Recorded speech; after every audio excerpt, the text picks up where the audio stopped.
Isa pa to. Hati ang opinyon ng ilang kongresista sa pagbasura sa impeachment ni VP Sara. May nagsasabing posible pang magbago ang desisyon ng Korte Suprema. Wala na yun, final nga eh. Tila suko na. Yan ang agenda report ni Billy Asa na lang kayo. Abante. Not yet dead in the water. Naku po. Ganito inilarawan ni ML Party List Representative Leila De Lima ang estado ng impeachment complaint laban. Naku po, oo, may bago kang tina-target, Manang De Lima.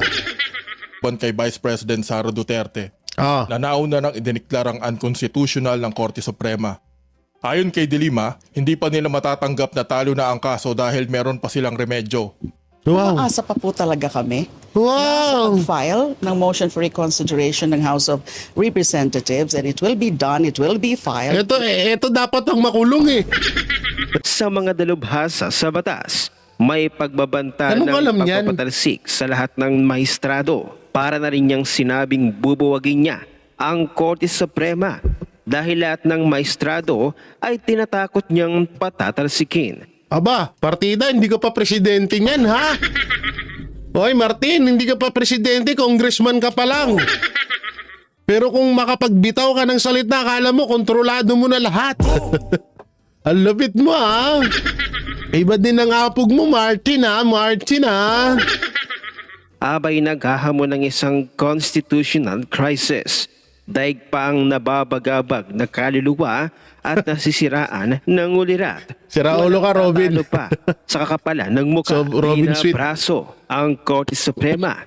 Binababoy ang saligang batas. At sa kanyang pananakot na tila pagpapatalsik sa lahat ng maestrado ng Korte Suprema, sila ngayon ay tumitindig at naninindigan at isinampal ng Korte Suprema ng mga mahistradong ito na ang mga Supreme Court Justices ay mai-impeach lamang sa pamamagitan ng Article 11 of the 1987 Philippine Constitution. Paktay ka dyan. Ito ang hindi alam ni Martin Romualdez. Ano bang alam ni Martin Romualdez kasi sa batas?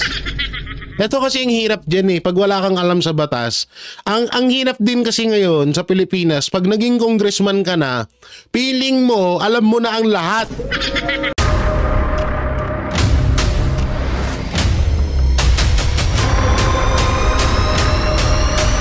Bago tayo mag-umpisa, baka pwede nyong i-like ang video na to. Malaking bagay ang like sa aming mga content creators. Maraming salamat po.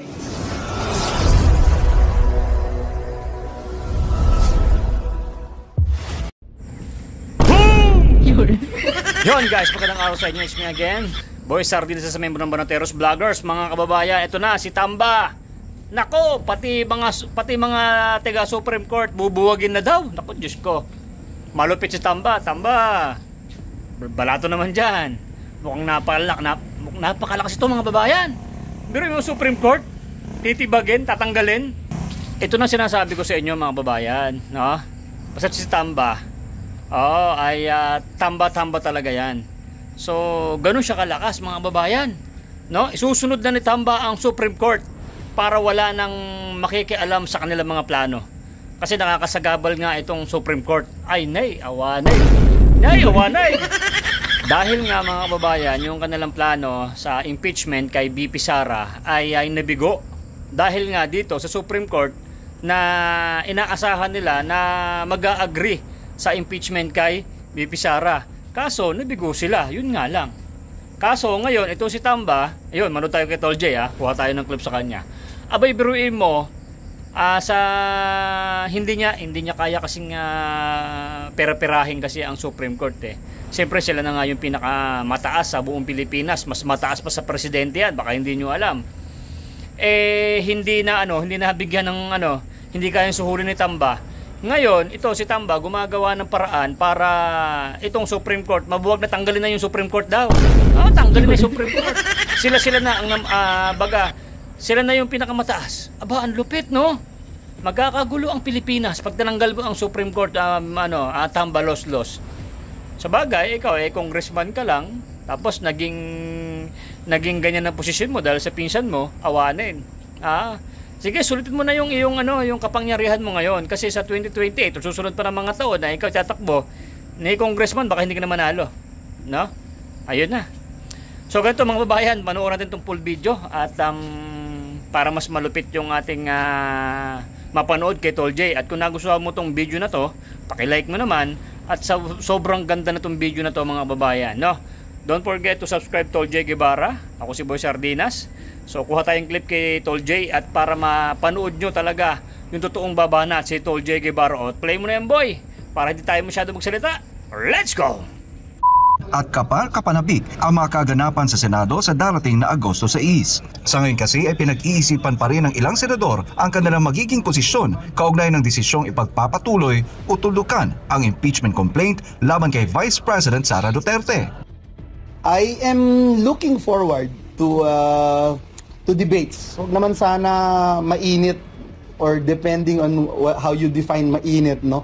But I think during that caucus, maraming lumabas na mga I myself would say valid positions. Ayon kay Senator Joel Villanueva, patuloy siyang nagbabasa ng iba't ibang artikulo at posisyon mula sa mga eksperto upang mapag-aralan ng mabuti ang issue. Ibinahagi rin niya na 3 o higit pang beses siyang nagpalit ng posisyon matapos niyang basahin ang 97 pages na desisyon ng Korte Suprema, partikular na sa aspeto ng jurisdiksyon. Para kay Villanueva, hindi na kailangan pang mag-convene bilang impeachment court upang magpasya kung susundin o hindi ang desisyon ng Korte Suprema. With that, I felt na now my position is we don't need to actually convene as an impeachment court. Samantala, inihayag naman ni Senator Sherwin Gatchalian ang kanyang paggalang sa naging desisyon ng Korte Suprema na ideklarang unconstitutional ang impeachment complaint laban kay VP Sara. Ang aking prinsipyo is to follow the Constitution. At sinabi ng Constitution natin na ang Supreme Court is the final arbiter pagdating sa mga issues on constitution and constitutional matters, no? So with that in mind, I said in my statement that I respect the decision of the Supreme Court. Kaugnay nito, nagpahayag rin si Senator Ronald Bato de la Rosa ng pagtutol sa resolusyong naghahangad na ituloy ang impeachment proceedings. Matatanda ang idineklara ng Korte Suprema noong Hulyo 25 na labag sa konstitusyon ang impeachment complaint dahil sa paglabag sa 1-year bar rule, due process clause at karapatan sa mabilis na pagresolba ng kaso. Sa kanyang privileged speech bago magtapos ang 19th Congress, binigyang diin ni de la Rosa na naging constitutionally infirm ang impeachment complaint dahil sa sinadyang kawalan ng aksyon mula sa bababang kapulungan. Totoo naman na alam nyo ito dito yung sinabi ni Senator Bato de la Rosa, basahin natin. Hindi ako abogado, pero marunong akong rumispeto at sumunod sa hatol ng Korte Suprema. Kaya hindi ninyo ako mapapapirma sa isang resolution na kumukwestiyon rito. Ito nga yung pinakamasakit dyan Kung sino pa yung mga abogado na maituturing at abogado talaga, sila pa yung parang sila pa yung kumukontra dito sa Korte Suprema.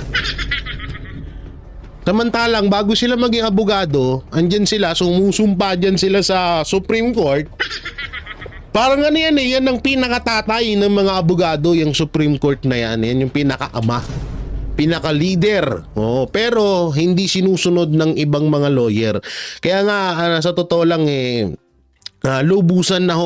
lubusan nang nabababoy ng ibang mga abogado yung kanilang pangalan ng abogasya dito sa Pilipinas.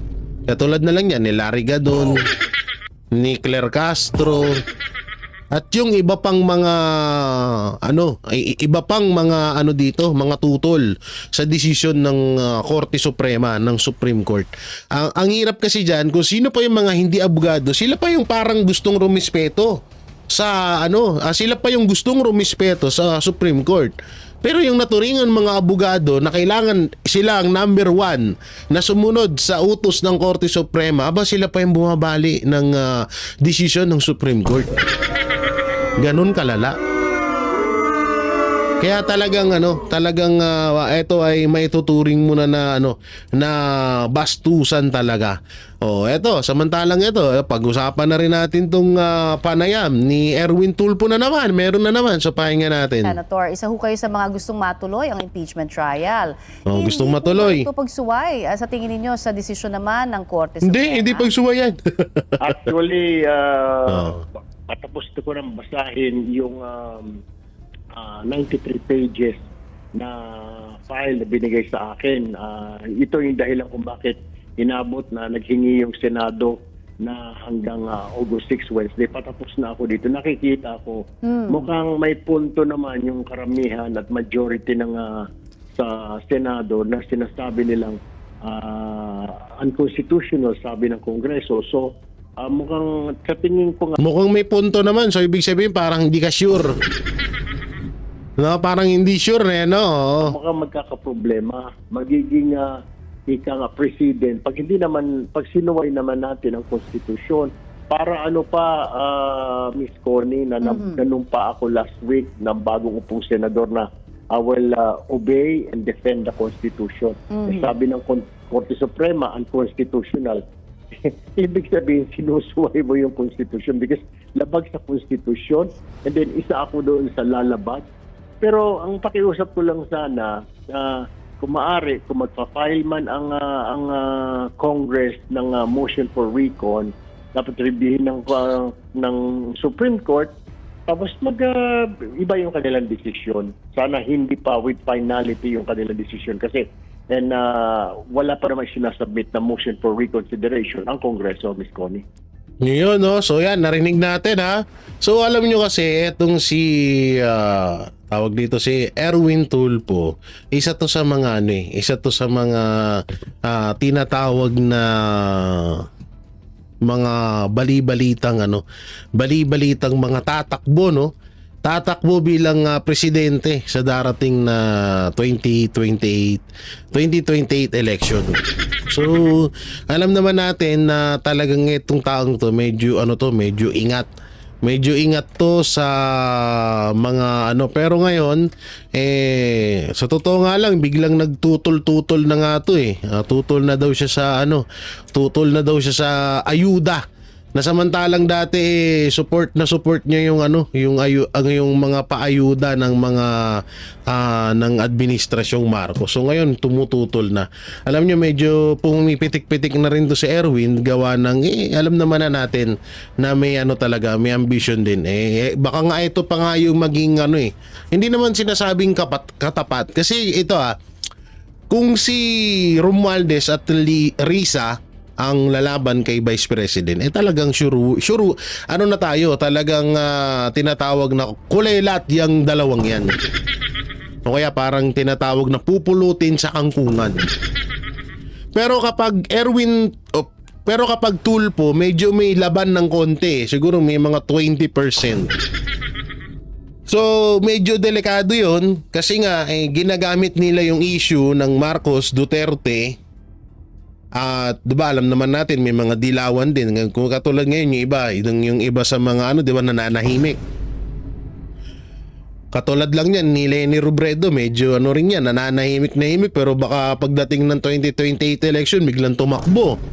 Diba? So ginagamit nila, yan din yung naging strategy nila Bam Aquino at Kiko Pangilinan at ng iba pa na parang diba nung una parang sinasabi ni Bam Aquino tutol sila sa impeachment or hindi nila papakialaman. So binulag lang nila ang taong bayan doon para maboto sila. So ngayon, tingnan nyo ngayon isa sila sa mga nagpupush sa impeachment na kailangan daw mapag-usapan sa Senado. Tsaka itong impeachment na to, isa sa mga dahilan na gusto nilang mapag-usapan to sa Senado yung tinatawag na highlights o spotlight. Oo, talagang pangmatagalang spotlight kasi talaga to, no? Alam niyo yung tinatawag na exposure ba tawag doon? Basta may tawag din gustong-gusto ng mga Senado na lagi silang na-expose sa mga malalaking usapin. Hindi lang sa Senado kundi lahat po yan ng hanay sa gobyerno. No, gustong-gusto ho nila yan na laging namimedya, na laging napag-uusapan or pinag-uusapan, gustong-gusto ho nila yan. Kasi kadalasan kasi alam naman na natin na ilang dalawang pangulo na ho ng bansang Pilipinas ang naipanalo ng unang-una ng social media. At talagang gustong-gusto ng mga politiko yung mga ganyan na ano sila na laging natatapatan ng camera kasi nga para may yung tipong magpakitang gilas baga, ganun. O gustong-gusto lagi yun nila magpakitang gilas. Samantalang eto nga, hindi pagsunod sa desisyon ng Korte Suprema, delikado ayon dito sa isang ano ba to? Tignan nga natin. Ano ba siya? Aspin. Ano tong Aspin? Ano ba siya? Aspin. Buisit ka, Jay. Hindi magano. Sabi ito, Attorney Matt Irisga. Irasga. Oo, so panoorin natin, no? Ito daw, delikado ang hindi pagsunod sa Supreme Court. Natin kailangan ipaliwanag sa ating mga taga-subaybay, Attorney Matt, yung sinasabi nga po ng Korte Suprema. Ang sabi ng mga former justices ng Supreme Court, nagkaroon daw ng bagong rules. Nag-impose ang Supreme Court ng bagong rule na kumbaga yung, di ba sinabi, unconstitutional kasi nga hindi nasunod ang due process. Na wala namang requirement sa Constitution na ang respondent dito in this particular case, si VP Sara, yung respondent should be given a copy. Nung, di ba, na kasi yung one-third verified ng lumagda yung at least more than one-third nga nung House members ang lumagda, tapos transmit sa Senate. So, ang Korte Suprema daw, dito sa decision niya, na sabihin na hindi binigyan ng pagkakataon, opportunity, ang respondent, bigyan mo ng kopya, bigyan mo ng pagkakataon na sagutin yung reklamo to answer the complaint before the complaint was transmitted to the Senate is a new rule, not found in the Constitution. So, paano po natin papaliwanag yun sa ating taga-subaybay, Attorney Matt? Okay. When the Supreme Court interprets the Constitution, it usually involves mga cases na merong, kung mapapansin nyo, there could be mga gaps. If you will look at the Constitution, it's plainly written, very simple.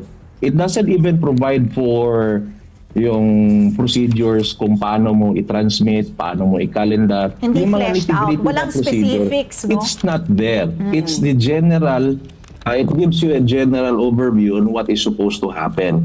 Now, kung ganyan yung pag-interpret ng Supreme Court, yung due process must be observed in all stages of the impeachment complaint, then that is actually reading the Constitution as a whole. Kumbaga, when you read the Constitution, hindi mo pwedeng i-isolate yung specific articles or yung specific lang na sections and ignoring yung other portions of the Constitution. Kasi nga, if you read the Constitution, you read it as a whole. Meron pa nga ibang nag-argue on hindi kailangan ng walang the person who faces the impeachment complaint does not stand to lose life, liberty, or property. So why apply the due process? I mean, that is a very absurd position to take. Kasi nga, for example, a lowly government employee na magkaroon ng administrative case, sasabihan mo lang na since you're in government, you're holding a position of public trust, then you cannot consider your employment in government as a property right, unlike in the private sector. So anong ibig sabihin yan? Kung magkakaroon ka ng administrative case na pwede kang matanggal sa iyong pwesto, walang due process just because you're a government employee, that is a very absurd interpretation on due process. In my opinion, at the very least. So, Attorney Matt, I forget already kung sino yung nakausap namin, no? Parang ang feeling niya, and marami pong who also agree, na the decision was, hindi naman hasty, no? Because medyo ilang buwan na. Pero at the very least, sana there was oral arguments, no? Para at least napakinggan din po ang House of Representatives. Parang, it was a unanimous decision, 15 judges yata. Tapos, Tapos yun na nga, sinasabi nga, baka mali pa yung mga timelines. Yung pagririnig, yung oral discussion, at least among themselves, and then they could have called resource persons to shed light on it. Wasn't that also remiss on the part of the Supreme Court? No, I don't think so. When we talk about due process, it is plainly the opportunity to be heard. Very clear naman yung ginawa ng Supreme Court that the House of Representatives was given an order to respond to the petition, and they are also asked to deliver certain pieces of information for the court's consideration. That is in furtherance of due process. Now, whether or not oral arguments is a necessity, it is up for the discretion of the Supreme Court. Hindi kasi yan siya mandatory. It's up to, maraming cases before the Supreme Court are decided even without oral arguments. And if you have witnessed or observed itong mga oral argumentation before the Supreme Court, these arguments are just placed back in their memorandum anyway.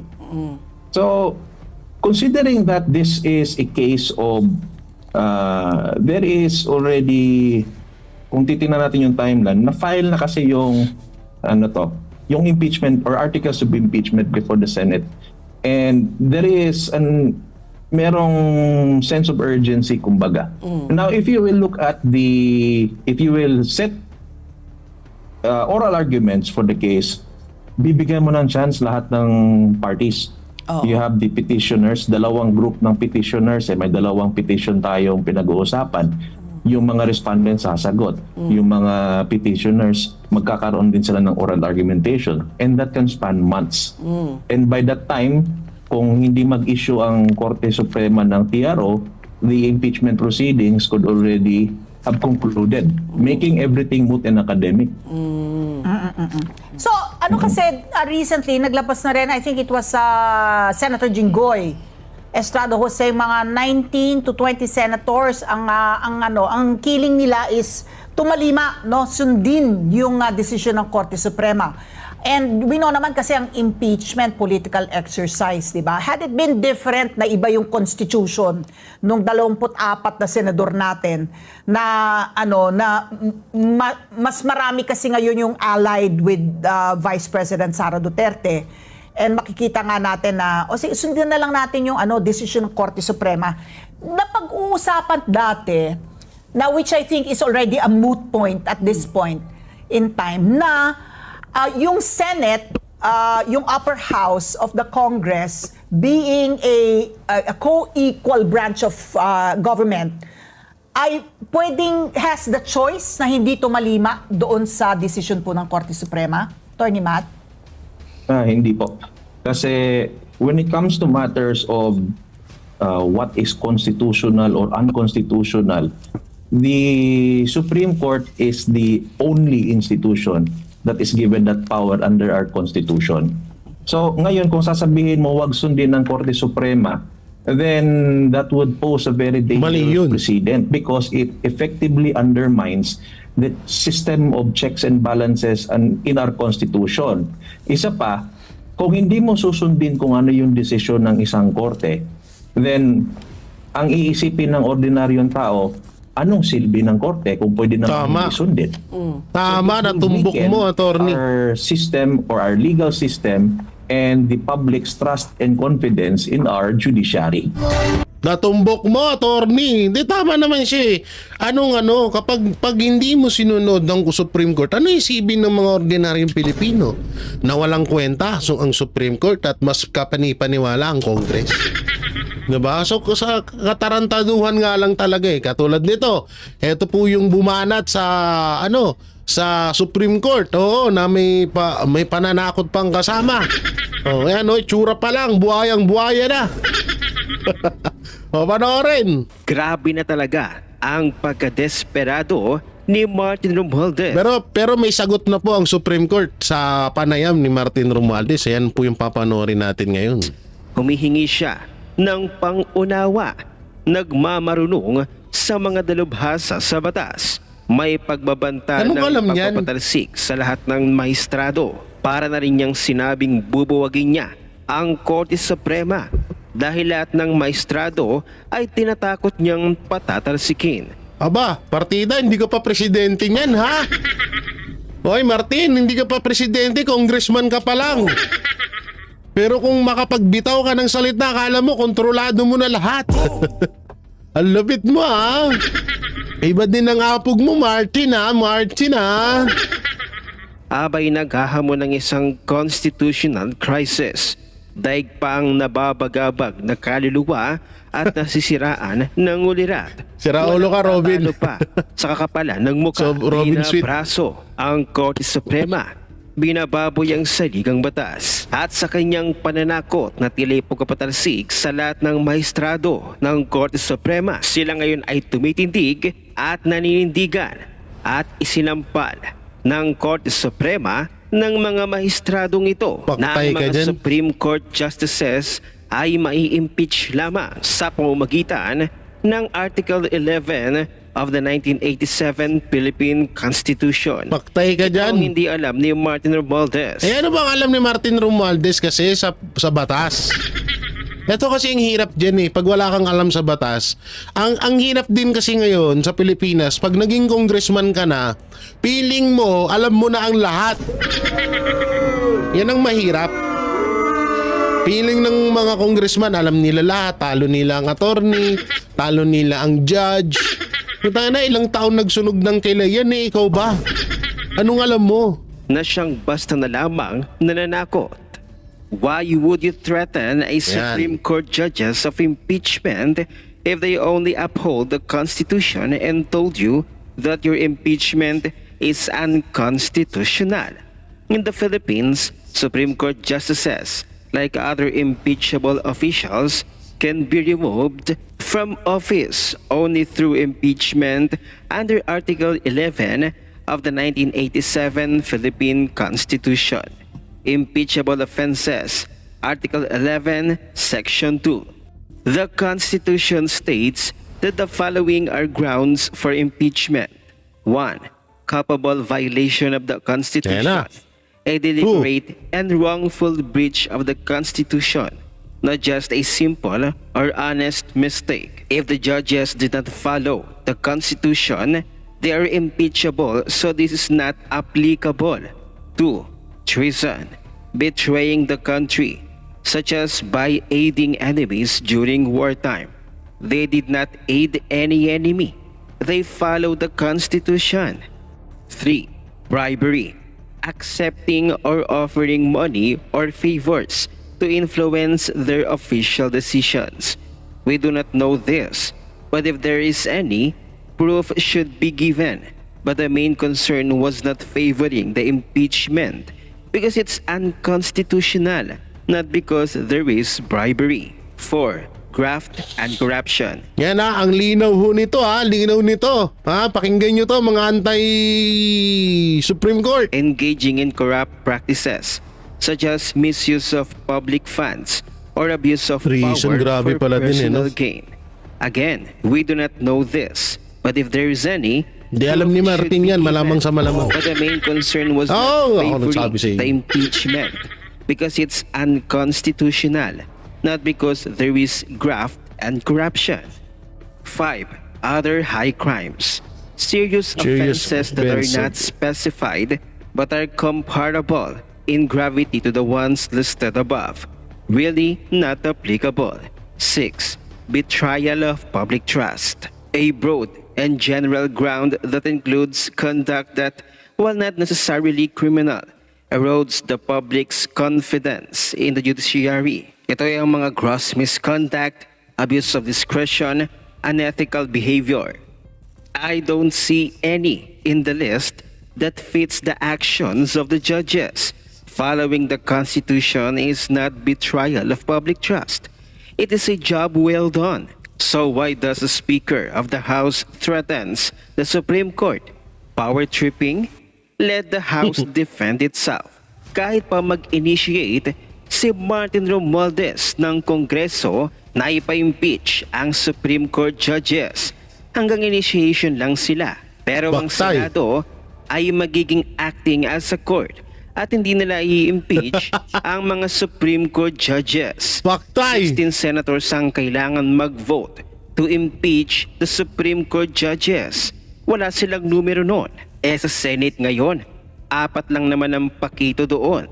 Sina Riza, Tito Soto, Kiko at Ma'am. Even the minority, si Senator Mig Zubiri, hindi siya Subas Herrero. Pero duda pa rin ako kina Kiko at Bam na boboto sila para ma-impeach ang mga Supreme Court judges. So sino ang mapapahiya na walang na-achieve? Tapos, nag-collect ka lang ng mga kaaway mo, Tamba. Sino na ngayon ang best friend mo sa next chapter mo sa life? Pagsisisihan mo na yung tinakot ang ating kataas-taasang hukuman. Samantala, grabe, no? Ang lupit mo. Palakpakan natin sa katapangan si Martin Romualdez. Kauna-unaan po sa kasaysayan ng Pilipinas na meron pong congressman na gustong i-impeach ang judge. Patay na nag-decision yung judge. Ngayon tutol ka, gusto ikaw sundin ng Supreme Court? Ano ka ba? So eto nga, no? Ito, panoorin din natin to. Dugtong natin to bago tayo doon mapunta sa sagot ng Supreme Court mapatungkol sa banat ni Martin Romualdez. Dante, paano nasabi ng abogadong ito na hindi magkakaroon ng constitutional crisis dito sa naging desisyon ng Supreme Court sa impeachment case ni VP Sara? Ella, suportado nga ng batikang constitutional lawyer na si Attorney Ernesto Francisco Jr. ang desisyon ng Korte Suprema na pagdeklarang labag sa konstitusyon ang articles of impeachment laban kay Vice President Sara Duterte sa kadahilanang ito ay lumabag sa one-year bar rule at gayon din ng due process. Okay. Si Attorney Francisco ay parte sa makasaysayang kaso na Francisco versus House of Representatives kaugnay ng inihaing impeachment complaint kay dating Chief Justice Hilario Davide noong 2003. Ayon kay Attorney Francisco, hindi totoo ang sinasabi ng mga kritiko o tumutuligsa sa hukuman na nagkaroon ng judicial overreach o lumagpas ang korte sa kapangyarihan nito. Paliwanag ni Attorney Francisco, ang alituntunin o rules ng House of Representatives ay saklaw ng kapangyarihan ng kataas-taasang hukuman kapag nakitang paglabag sa konstitusyon. Alam natin na sa sitwasyong ito na kung saan merong grave abuse of discretion o mali o abuso ng pagpasya ng isang branch, isang sangay ng gobyerno, ang dapat na tumingin dyan ay ang Korte Suprema at ang dapat na maglabas ng alituntunin, magwasto ay ang Korte Suprema. Sa paniniwala ni Attorney Francisco, walang hindi ang mga buhaya. Ay, sorry. Court bilang final arbiter sa kwestyong legal o pag-interpret ng batas. Sa huli, ang Supreme Court ang dapat na susundin at igalang. Ang ginawa ng hukuman tulad ng paglalabas ng panuntunan o requirement sa paghahain ng impeachment complaint ay pagwawasto lamang sa pagkakamalian niya ng Kamara. Ang ginawa lamang ng Supreme Court dito ay inilahad nila ng malinaw kung ano yung dapat gawin. At yan ay nasa karapatan, tungkulin at obligasyon ng Korte Suprema batay sa ating saligang batas. Wala akong nakikitang overreach. Ayon pa nga kay Attorney Francisco ay hindi nagkaroon ng malubhang pag-abuso ng kapangyarihan o pagpapasya ang House of Representatives nang inupuan nila ang naunang 3 impeachment complaint na inihain sa kanila noong December 2, 4 at 19. At dahil dito, ang nilabagaan niya ng mababang kapulungan ng Kongreso ang due process at karapatan ng mga unang naghain ng reklamo laban sa Vice President. Tsaka linaw naman talagang tama naman yung sinasabi ni anong pangalan nung kanina? Francisco ba? Ano bang pangalan nung kanina? Francisco ata, no? So tama naman yung sinasabi niya na wala talagang nilabag ang batas ang Supreme Court, no? Kasi nga tawag dito, alam naman na natin na talagang biro mo pinagbigyan, sa totoo nga lang pinagbigyan pa sila pinagbigyan pa sila ng tawag dito ng Supreme Court na makapag maiano yung batas para sa kanila dahil alam naman na natin na sa totoo nga lang pinagbigyan pa nga sila ng Supreme Court kung talagang yung sinasabi nila na inabuso, masyadong pag-abuso ng kapangyarihan ng Supreme Court, kung talagang loko-loko dapat nga talaga wala na yung impeachment na yan. Pero anong ginawa ng Supreme Court? Pinagbigyan pa rin sila. 'Di ba? So talagang patas lang ang ginawa ng Supreme Court. So ito nga yung sagot ng Supreme Court sa banat ni Martin Romualdez. Oo, ito na ha. Basahin natin. Korte di nagpasindak kay Romualdez. Panoorin natin. Matapos kumpirmahin ni Supreme Court spokesperson Attorney Camille Sue Meiting na natanggap ng mataas na hukuman ang motion for reconsideration na inihain ng House of Representatives sa pamamagitan ng E-Court Philippines. Layunin ng apela na ibasura ang desisyon ng Supreme Court na nagdeklarang labag sa konstitusyon ang Articles of Impeachment laban kay Vice President Sara. Ito'y matapos paalalahanan ni Speaker Martin Romualdez ang mga mahistrado ng Korte Suprema na may pananagutan din sila sa taong bayan. Kaya si Martin Romualdez dito, no? Hindi sa totoo lang ako nakaawa sa kanya. Parang yung tipong parang nangihingi siya ng simpatya sa taong bayan para lang maituloy itong impeachment. Nakakaawa ka? Sa pamamagitan ng impeachment sa pagbibigay diin na ang kapangyarihang magpasimula ng mga ganitong kaso ay eksklusibong nakasalalay sa kapulungan ng mga kinatawan, not shared, not subject to pre-approval, and not conditional. Ngunit sa ginawa na ito na pagbabanta ni Martin Romualdez sa Korte Suprema, nagwawala na ang buong Pilipinas sa naging statement ni Martin Romualdez na tila pagbabanta sa ating Supreme Court Justices. Ngunit Supreme Court, dapat panagutin nyo tong taong to. Hindi biro yan. 'Di ba? Isa pong pambabastos yan sa inyo.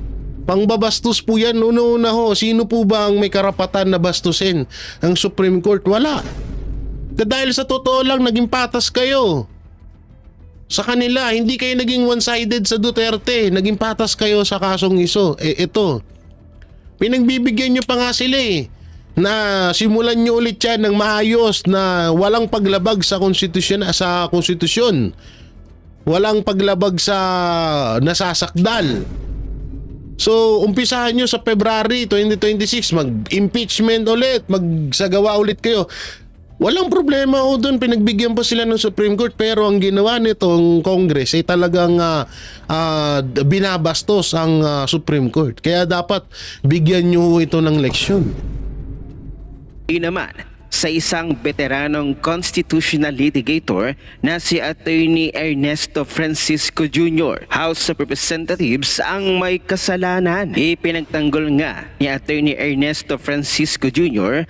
ang naging desisyon ng Korte Suprema na nagdeklarang labag sa konstitusyon ang impeachment complaint laban kay Vice President Sara Duterte na binibigyang diin na ang desisyon ay tinugunan lamang ang di umano'y matinding pag-abuso sa pagpapasya sa bahagi ng kapulungan ng mga kinatawan. Sa isang panayam sa telebisyon, sinabi ni Attorney Francisco na nasa likod ng 2003 landmark na kaso ng Francisco v. House of Representatives ay nagsabi na ang mga aksyon ng Kamara sa pagsagawa ng impeachment proceedings ay isang deliberate circumvention ng isang taong bar rule ng konstitusyon sa pagsimula ng impeachment proceedings. Ipinaliwanag niya na ang kabiguan ng House of Representatives na aksyonan ng unang 3 reklamong inihain noong December 2024 sa loob ng makatuwirang panahon at sa halip ay naghintay hanggang sa huling araw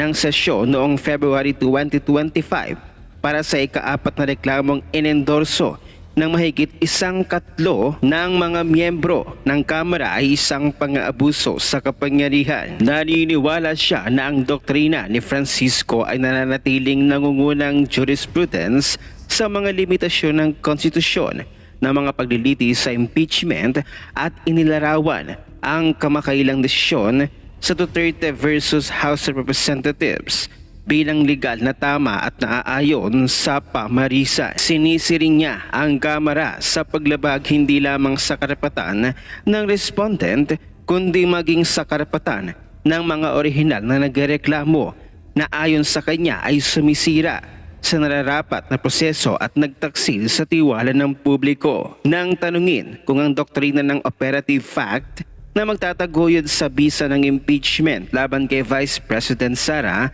ay mailalapat sa kaso, sinabi ng Francisco ang negatibo dahil ang Kamara ay hindi kumilos ng may mabuting loob. Sinalungat din ni Francisco ang mga pananaw ng ilang eksperto sa batas na nagsasabing ang desisyon ay maaaring humantong sa isang krisis sa konstitusyon kung tatanggihan ng Senado ang desisyon ng Supreme Court. Aniya, hindi ito isang constitutional crisis. Ito ay isang constitutional correction. Ayon pa kay Attorney Ernesto Francisco Jr., I have read the decision several times and I am very convinced that it is correct because what the Supreme Court did was to address the grave abuse of discretion on the part of the House. The issue here is that the House of Representatives did not comply with the constitutional one-year bar rule and violated the Supreme Court decision in the Francisco ruling. There is nothing inconsistent between the two rulings. The Supreme Court simply responded to a new and distinct set of facts that clearly violated the Constitution and disregarded the Francisco ruling. Yan ha? Oo. So, grabe to ha. Matindi itong si Martin Romualdez. Supreme Court puta na nilalabanan para lang sa kanyang kagustuhan na ma-impeach si Vice President Sara Duterte. So ngayon tatanungin natin si Speaker Martin Romualdez tsaka yung kanyang spokesperson. Diba ang sabi ng spokesperson, wala daw interes etong si Martin Romualdez sa posisyon bilang presidente. At sa halip ay ito po ay nananahimik daw. Pero ngayon, lumitaw na. Obvious na obvious. Talagang nag-backfire sa inyo. Anong dahilan ng pagsalita ni Martin Romualdez ito? Baka sabihin nyo para sa karapatan ng taong bayan. Ulul. Dahil nga gusto niyang ma-impeach si Sara para makatakbo siyang presidente sa darating na 2028. Tigilan nyo na kami. Pero samantalang ihabol na rin natin tong balita na to na eto yung mapatungkol kay Campo ni Dilima umaasang bubuksan muli. Ito pa, Campo ni Dilima umaasang bubuksan muli ang impeachment ni Sara Duterte, ni VP Sara Duterte. So isa pa to. Hati ang opinyon ng ilang kongresista sa pagbasura sa impeachment ni VP Sara. May nagsasabing posible pang magbago ang desisyon ng Korte Suprema. Wala na yun, final nga eh. Tila suko na. Yan ang agenda report ni Billy Asa na lang kayo? Abante. Not yet dead in the water. Naku po. Ganito inilarawan ni ML Party List Representative Leila de Lima ang estado ng impeachment complaint laban. Naku po, oo, may bago kang tinatarget, Manang de Lima. Kay Vice President Sara Duterte. Na nauna nang idineklarang unconstitutional ng Korte Suprema. Ayon kay De Lima, hindi pa nila matatanggap na talo na ang kaso dahil meron pa silang remedyo. Wow. Umaasa pa po talaga kami. Wow. File ng motion for reconsideration ng House of Representatives and it will be done, it will be filed. Ito dapat ang makulong eh. Announce na yan ng ating speaker. We're still hoping, praying na magkakaroon ng examination, especially of the material and crucial facts na medyo mali yung pagkakaintindi ng Korte Suprema. Medyo mali daw. Mali pala kayo eh. Dapat pinapatawan nyo rin to ng contempt order. Pinunto ni De Lima na may mga pagkakataon na binabago ng Korte Suprema ang naging desisyon nito. If the motion for reconsideration is granted by the Supreme Court, then the Senate cannot also do anything. Let's say the Supreme Court now says hindi unconstitutional yung fourth impeachment complaint. Nagkamali pala kami doon sa mga facts, lalo na yung tungkol sa mga, yung third impeachment complaint, yung pag-archive niya after the adoption of the one-third resolution. What if the Supreme Court reconsiders itself and says the fourth impeachment complaint is... Ngayon ko nang panoorin to si De Lima, tawag dito, nasusuka ako. Oo, naalala ko yung napanood kong video. At yun na nga mga kababayan, ano na ang masasabi mo? Kung mayroon kayong hinaing at komento patungkol sa balitang ito, please comment down below. Pag-uusapan natin yan sa comment section. At kung nagustuhan nyo ang video, ay huwag kalimutang mag-like at i-share na din para mas marami pang makaalam at umabot ito sa marami sa ating mga kababayan. Maraming salamat po. Mabuti pa ang sardinas, may label. Tayo, wala. Nay, ito na yung bayad ko sa isa, O, kunin mo yung isa. Isa muna, iyan, Tapos, isa pa, di ba? 4 dapat na sardinas, yan. 3 na. Pang-4 na sardinas. Okay na.